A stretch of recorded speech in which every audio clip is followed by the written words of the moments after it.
Thank you for joining this entrepreneurship mini-series discussion by Marketing Management and Money. Go to our profile to learn even more about the 3 pillars of small business success: marketing, management, and money.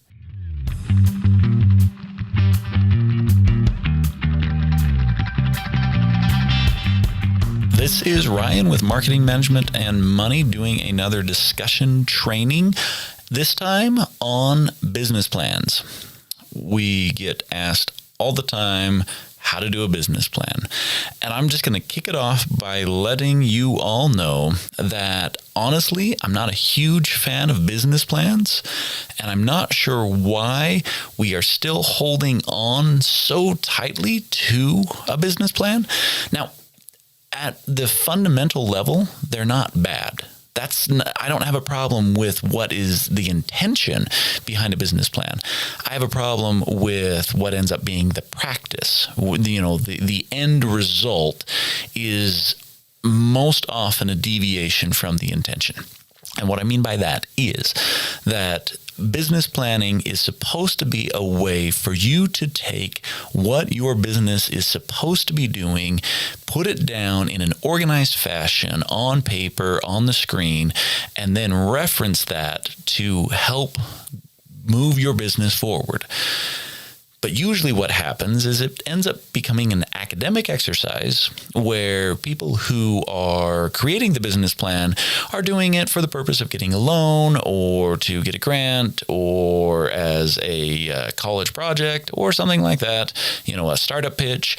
And they kind of do it more as an academic exercise. They put a lot of words on paper that don't have a lot of meaning behind them, and then they just kind of throw it out there. So what we're going to do in this training session is we're going to start by telling you what needs to be in a business plan, but then we're going to wrap it up with what I would consider best practices for having a successful growth plan. So, in a business plan, we're looking at, there's going to be basically 5 sections that you're going to want to look at. Now, you could split these up and sometimes, make 2 sections out of 1 or whatever the case may be. But really, there's 5 parts that we've got to cover.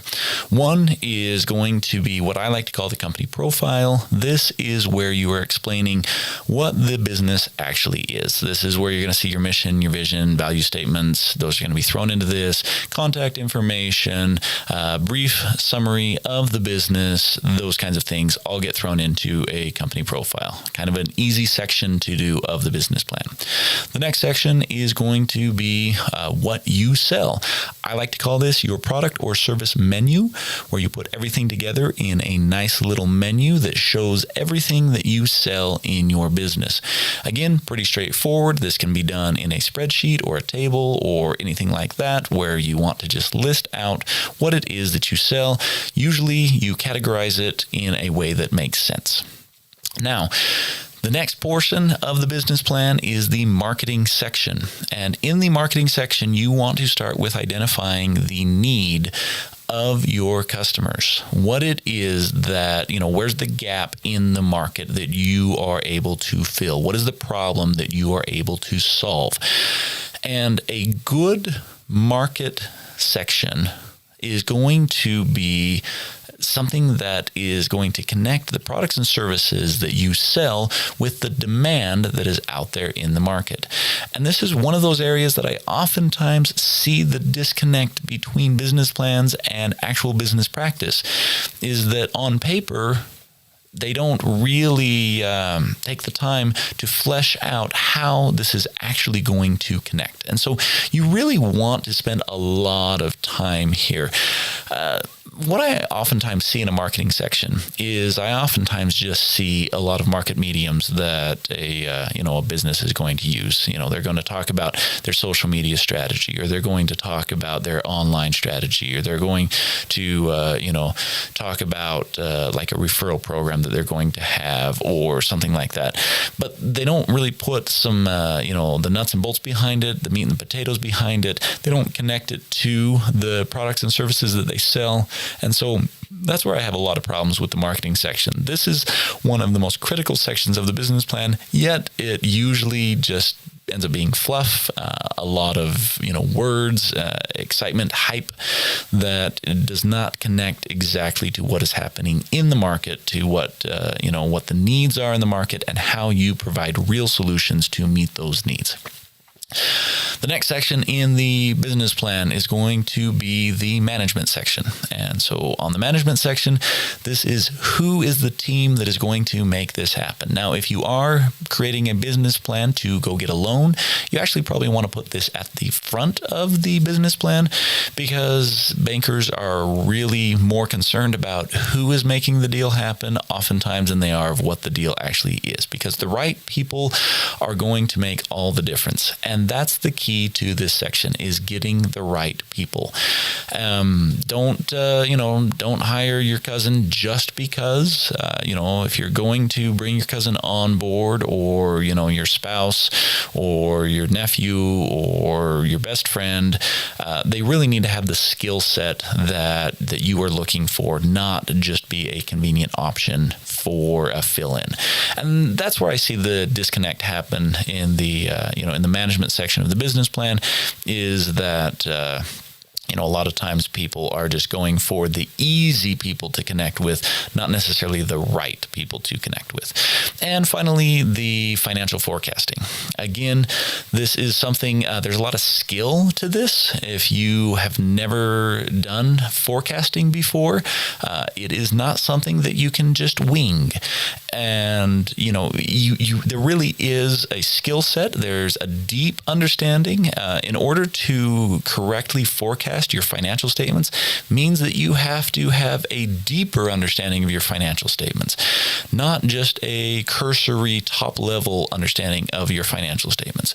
And so I'll see a lot of people who have little to no understanding of financial statements that are now forecasting. And I'm like, okay, so you went from having a rudimentary, fundamental understanding of financial statements to now you are covering advanced topics in finance. Doesn't make sense. There's a disconnect there, and so that's where I see the problems with business plans. Is they really are very they require skill and time and effort and discipline. There is a lot that needs to go into a successful business plan. So there are a couple solutions out there. I've seen business plan softwares. Personally, I don't think that they do things any better than you doing them on your own. In fact, I think they make a little bit of a worse business plan in terms of how well it works for your business. They make a better business plan in how pretty it is. If you want to have a great looking business plan to try and get a loan or something like that, then a business plan software is going to be right up your alley. But if you really want to dig into how to have a successful business plan softwares, I've never seen a business that has used a business plan software that, in my opinion, has been more successful because of it. Now, that's just my experience, but I am sharing that with you. So, what is it that really works? Well, what works is to create what I would call the owner's manual. The owner's manual is essentially if you were to describe to someone else how to run your business and you had to write it down in an owner's manual, an instruction manual, what would that look like?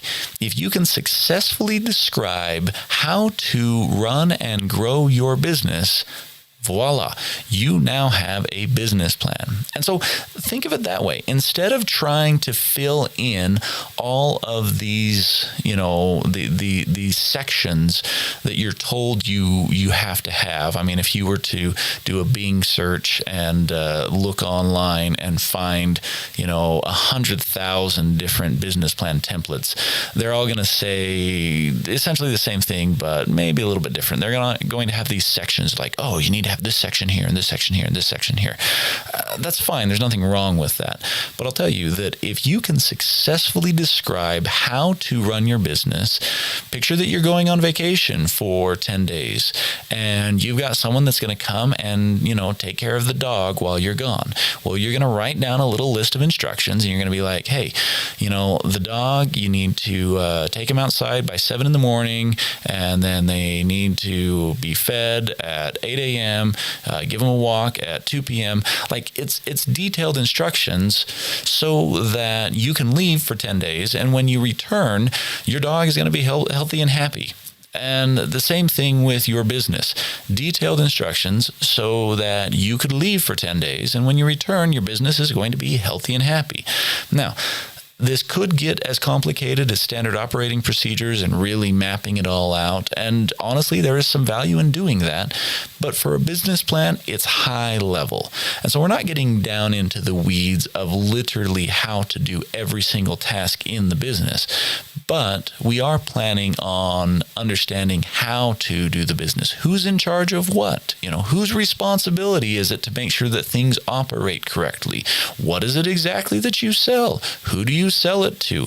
These are really basic questions. And for whatever reason, people overlook these all the time when they're doing a business plan. So hopefully that helps give you a little bit of direction. If you are in a situation where you are looking to create a business plan, whether that's for your own your own success, or whether you are trying to get some funding for your business, or maybe attract some talent, whatever the case may be. But again, here at Marketing Management and Money, we believe in growth planning and looking at it and saying, okay, how am I going to grow? And that starts with having that instruction manual that you can give to anyone and they can see, oh, this is the recipe for success for this business. Makes sense to me. Hopefully that made sense to you, and we will catch you next time on Marketing Management and Money.